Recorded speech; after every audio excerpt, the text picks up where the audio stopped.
Madame, Monsieur, bonsoir. Merci de nous prêter attention. Bienvenue dans ce journal de ce vendredi 4 février. 970 personnes testées positives à la Covid-19. La tendance est baissière et dans le but d'endiguer la pandémie, une campagne de sensibilisation est menée au profit notamment des usagers des transports en commun dans la wilaya de Ouargla. Et reportage dans cette édition sur l'obtention du pass sanitaire, indispensable notamment pour les déplacements à l'étranger.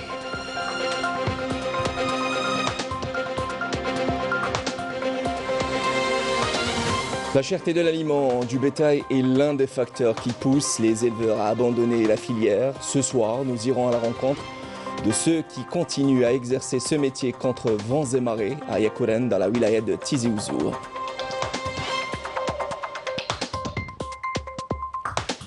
Et dans ce journal, nous vous invitons à découvrir le monde de Haïfa, cette vétérinaire qui s'est engagée depuis plus de 15 ans pour la protection des chiens errants notamment, avec la création d'un refuge. Reportage.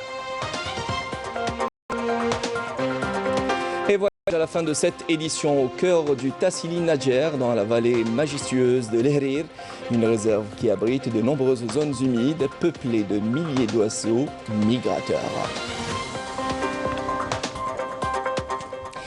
Voilà pour les titres, bienvenue à vous tous. Les élections pour le renouvellement de la moitié des membres élus du Conseil de la Nation auront lieu demain conformément aux dispositions de la Constitution et au décret présidentiel portant convocation du collège électoral signé le 22 décembre dernier par le président de la République, Abdelmajid Tebboune.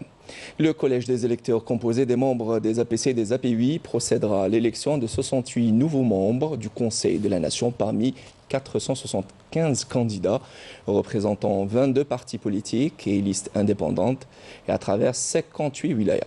Des sièges pourvus au scrutin direct uninominal majoritaire à un tour. Pour rappel, le Conseil de la Nation est composé de 174 sièges renouvelés par la moitié tous les 3 ans pour un mandat de 6 ans. Un tiers des membres est désigné par le président de la République. Santé, 970 nouveaux cas confirmés de coronavirus et 560 guérisons et 13 décès ont été enregistrés ces dernières 24 heures en Algérie. Le ministère de la Santé rappelle par la même occasion que la situation épidémiologique actuelle exige tout citoyen vigilance et respect des règles d'hygiène et de distanciation physique, tout en insistant sur le respect du port de masque. Et afin de lutter contre la propagation du Covid-19 et dans une large campagne de sensibilisation a été organisée dans la wilaya de Ouargla au profit notamment des usagers des transports en commun. Les précisions avec Yasmine Messoudi. On ne le rappellera jamais assez, le respect des gestes barrières est primordial, en particulier dans les lieux publics. À Ouargla, une large campagne de sensibilisation a été lancée au profit des utilisateurs du tramway. Cette campagne de sensibilisation au profit des usagers vise à faire prendre conscience aux voyageurs l'importance du respect des gestes barrières dans les transports en commun, en particulier pour contribuer à endiguer la propagation du virus. Le port du masque est obligatoire. Les gestes barrières doivent être respectés. Distanciation physique, port du masque, désinfection régulière des mains sont autant de gestes qui contribuent à contrer la propagation du virus et les voyageurs semblent avoir bien intégré l'information. La sensibilisation joue un rôle très important. Il vaut mieux prévenir que guérir. Je conseille aux gens de prendre leurs précautions. Il faut respecter les gestes barrières.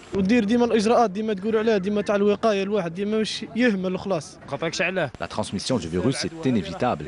C'est pour cela que nous devons nous protéger au maximum. Ces campagnes de sensibilisation se poursuivront tout au long du mois, un peu partout dans la ville, avec la collaboration de la société civile locale. Et aux nouvelles procédures et documents liés à la pandémie de la Covid-19, certains citoyens s'y sont habitués, d'autres pas encore, au point de ne pas faire la différence entre la carte de vaccination et le pass sanitaire. Ce dernier est un document indispensable pour tous les déplacements en dehors du territoire national. Pour nous éclairer davantage sur l'obtention de ce pass sanitaire, notre journaliste Samia Bourour s'est rendu dans l'une des structures sanitaires à Alger. Reportage. Soumeya vient pour récupérer son sanitaire. Après vérification, impossible de la voir. Son nom n'a pas été enregistré sur la plateforme numérique établie par le ministère de la Santé et de la Population. Elle doit encore attendre quelques jours, vu la forte demande. Il est important le pass pour le voyage et même pour le déplacement. Même ici sur Alger, même pour le déplacement, en plus il est nécessaire normalement maintenant, les centres commerciaux et tout. Le pass, c'est un document exigé pour l'entrée ou sortie du territoire national. Un dispositif de gestion de la crise sanitaire liée à la pandémie du coronavirus. Chaque individu vacciné doit être enregistré sur cette plateforme. Tous les renseignements civils nécessaires, le nom, le prénom, la date de naissance, numéro de carte nationale, numéro de téléphone et numéro de passeport pour les gens qui vont y aller à l'étranger. Comme vous voyez, il n'y a pas de numéro de passeport parce que le vaccin n'a pas demandé de passe sanitaire. Le certificat qui est demandé avec un code QR. Le code QR, c'est un code numérique. Il fait les renseignements de l'individu vacciné enregistrés sur le serveur de la santé. Donc, qui présente ces flyers. Je pense qu'il est obligé même les salles du sport. Donc, qu'il demandait un logiciel ou une application Android qui scanne le code QR, c'est là. Donc, il faut scanner et il voit avec le muraqab et il voit les renseignements par rapport au charge.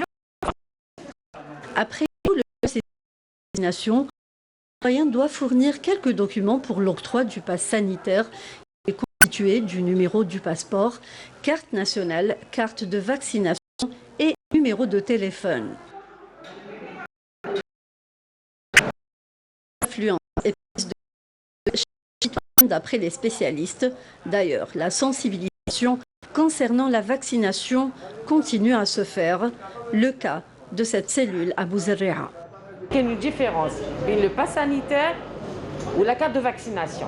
Carte de vaccination à notre niveau, en Algérie, c'est-à-dire par exemple, il y a des sports, la carte de vaccination, par exemple, surtout le taux de Covid là, les universitaires, ils demandent les cartes de vaccination. Mais pour sortir à l'étranger, ils viennent de demander leur pass sanitaire. Voilà, c'est obligatoire. De l'EPSP à Bouzerreha, 1600 certificats de pass ont été délivrés.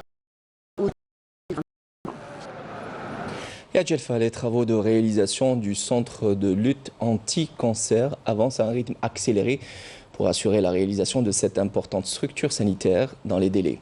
Un acquis important pour les habitants de la wilaya, la réception pour laquelle financé plus de 4,5 milliards a été dégagé. Prévu en octobre 2023, nous dit Sofiane Hamoudi. À 28% d'avancement, les travaux de réalisation du centre anti-cancer de Djelfa avancent à un rythme accéléré afin de permettre la réception de cette structure sanitaire dans les délais impartis. Dieu merci, la wilaya de Djelfa va disposer d'un hôpital d'une capacité de 120 lits, ce qui va soulager les patients qui doivent se déplacer vers d'autres wilayas pour une prise en charge. Vu sa position géographique, notre région est amenée à devenir un pôle médical au profit de toutes les wilayas limitrophes. On souffrait beaucoup pour bénéficier d'une prise en charge médicale, notamment pour les séances de radiothérapie. On se déplaçait des fois jusqu'à Ouedsouf. Aujourd'hui, nous souhaitons que ce projet soit réalisé à temps afin d'être enfin soulagés. Ce projet, nous l'attendons avec impatience. J'espère qu'il sera réalisé dans les délais pour nous éviter les déplacements pénibles hors wilaya.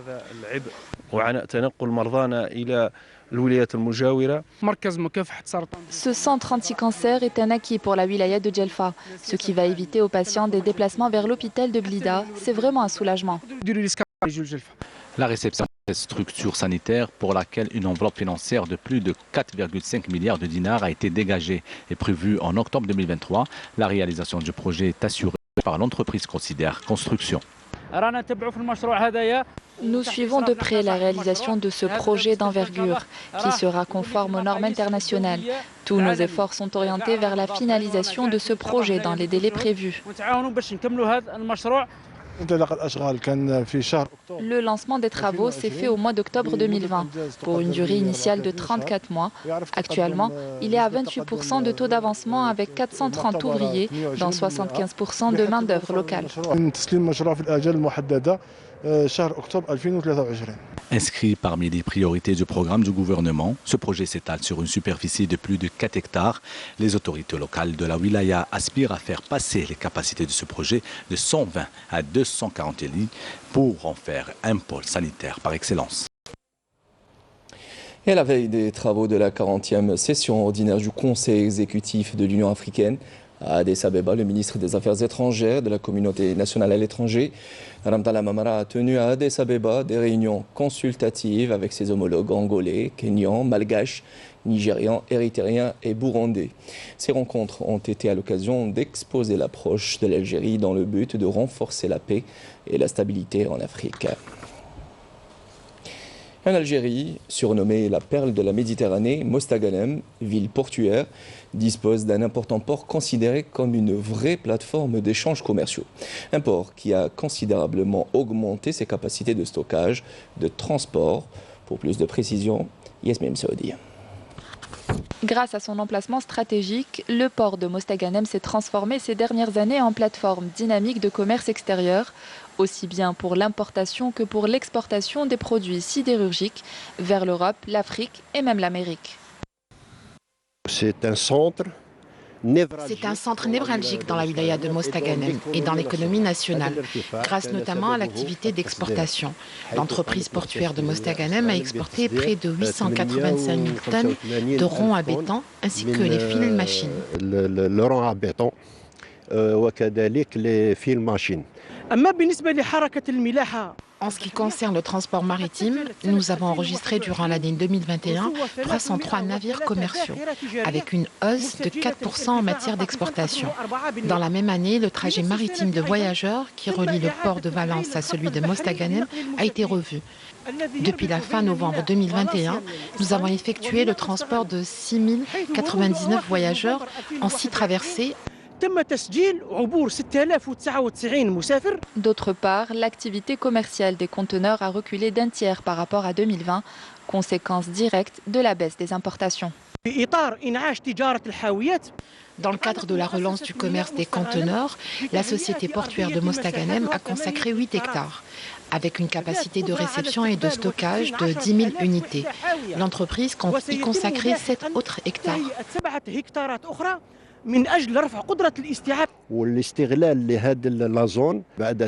Suite aux directives du président de la République, nous œuvrons à diminuer la pression que connaît le port d'Alger. Le port de Mostaganem est prêt à accueillir plus de 18 000 conteneurs dès maintenant. À noter que le port de Mostaganem a enregistré une hausse record de 38% de l'activité commerciale durant l'année 2021 par rapport à 2020. De Mostaganem, je vous emmène dans la région montagneuse de Yekouren à Tizi Ouzou, où de plus en plus d'éleveurs abandonnent le métier à cause notamment de la cherté du bétail. Contre vents et marées, seuls quelques-uns s'accrochent encore par passion et amour pour ce métier. Semia Borour a été à la rencontre de certains d'entre eux.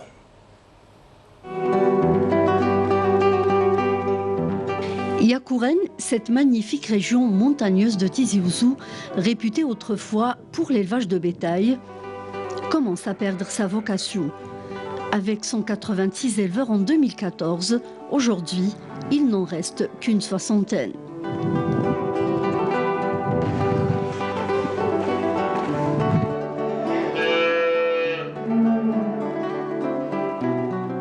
Depuis le confinement 2020, le métier avait une dégradation vertigineuse. Il est parti en chute libre. Pourquoi? Parce qu'il y avait un manque flagrant de production alimentaire.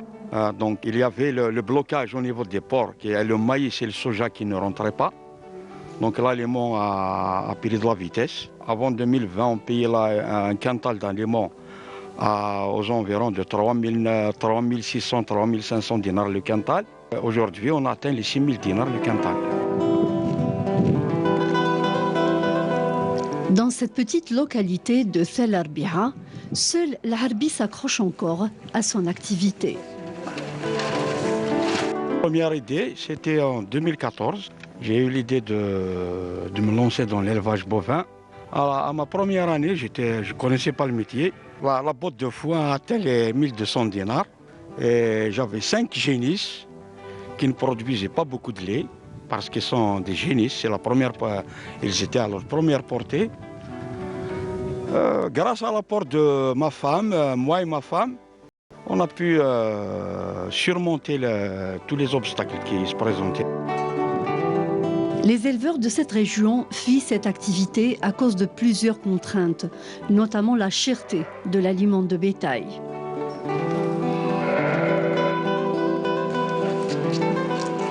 L'élevage de montagne, il a beaucoup régressé parce qu'il y a beaucoup d'aléas, beaucoup de problèmes qu'on vit. Le manque d'alimentation, l'année passée, il y a une sécheresse inouïe. Donc la production de foin et de cortane et tout ce qui s'ensuit, il y a une diminution flagrante. Nous, on est alimentés du sud, voir l'ensilage de maïs, la luzerne, toute la production, toute la consommation. Ici au nord, elle nous vient du sud maintenant.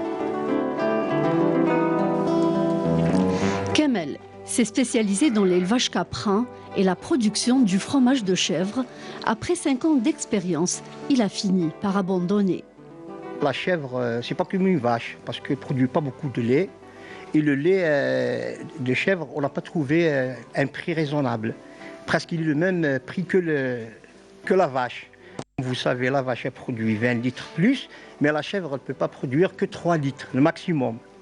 Il y a 2 solutions qui se présentent. Soit disparaître, ou moi, personnellement, je souhaiterais descendre j'ai envie d'aller au sud, d'aller à Noussara. Si j'arrive à avoir une concession là-bas, moi, je déménagerai, j'ai envie de travailler. L'appel est donc lancé par ces éleveurs pour un meilleur accompagnement afin d'éviter la disparition de cette filière dans la région.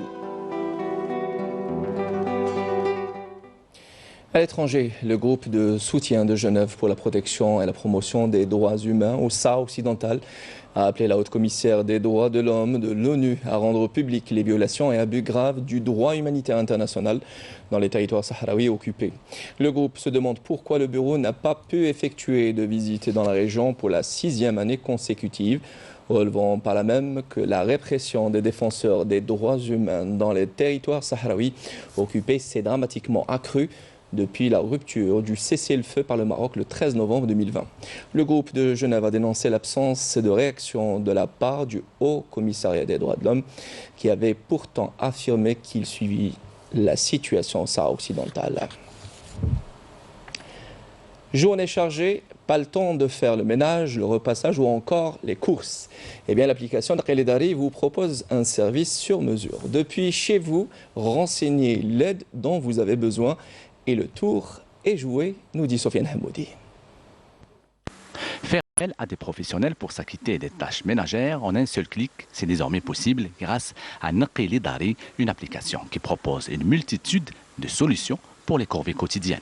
Une fois l'application installée sur son smartphone, il suffit de suivre les quelques étapes faciles pour trouver un service sur mesure. C'est une application facile en première lingerie, donc il suffit de télécharger seulement et de faire sa commande. Donc hormis le ménage et le grand nettoyage, on trouve aussi des services d'accompagnement des personnes âgées, des femmes couchantes. Une fois chez le client, après bien entendu une prise de rendez-vous, pas question de perdre une seconde. L'équipe de professionnels s'adonne à la tâche. Aucun détail n'est négligé. Donc j'ai un peu de travail. Donc j'ai fait appel à vous pour nettoyer toute la maison. J'installe l'application Naqaili Dari, donc ça me fait plaisir parce que c'est déjà rapide, ça veut dire que j'ai reçu la présence comme elle a été rapide. Donc là, j'aimerais juste que ça soit...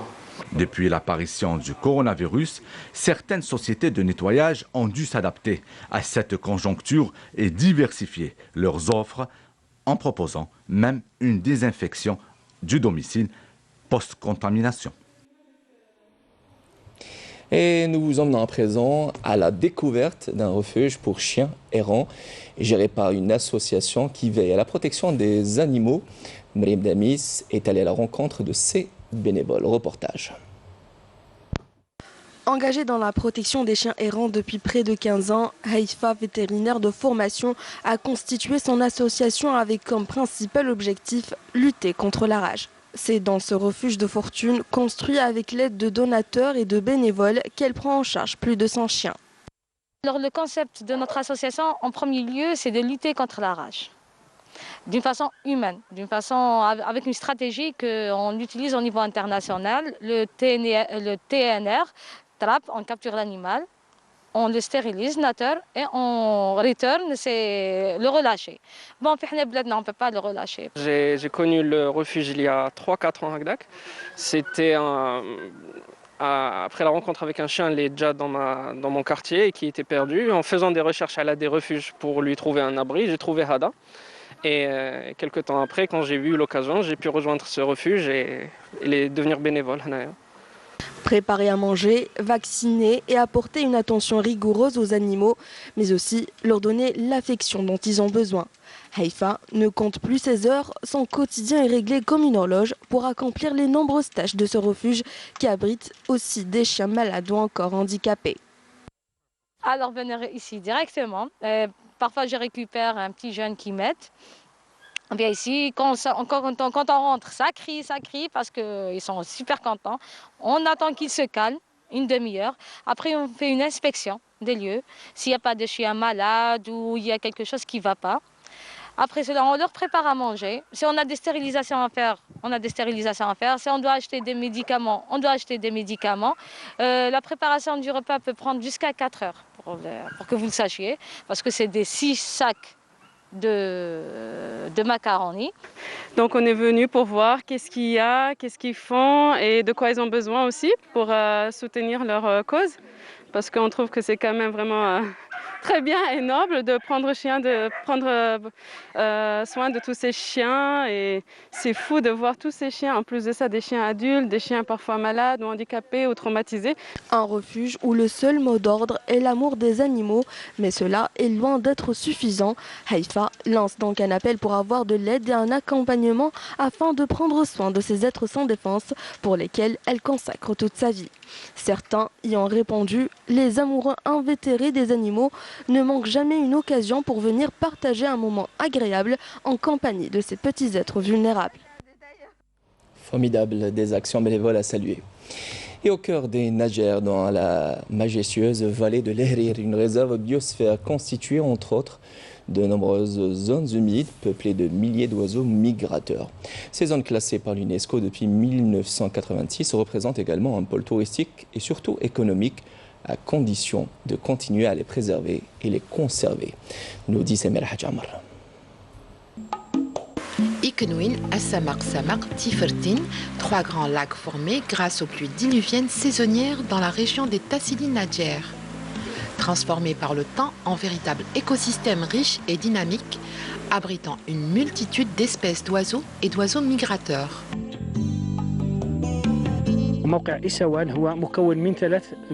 Le site d'Issaoun est constitué essentiellement de 3 gueltas principales à Samak-Samak, s'étend sur une superficie de plus de 250 hectares. La zone de Tifertine sur plus de 140 hectares et Ikenouin sur plus de 70 hectares. Les services de la conservation des forêts mènent des opérations d'observation et de recensement des espèces aviphones et des oiseaux migrateurs. La wilaya d'Elizi représente un point de transition pour les oiseaux migrateurs. Nous avons pu y recenser plus de 45 espèces d'oiseaux migrateurs. Parce que cette région possède tous les atouts d'une destination touristique, la Direction régionale de la conservation des forêts s'active à son classement et inscription à la Convention de Ramsar. De ce fait, elle veille à la prise de conscience des citoyens sur l'importance de la conservation de ces zones humides. C'est une zone riche de toutes les ressources naturelles, l'eau, les arbres. Notre objectif est d'implanter la culture écologique ainsi que la protection et la conservation aux enfants.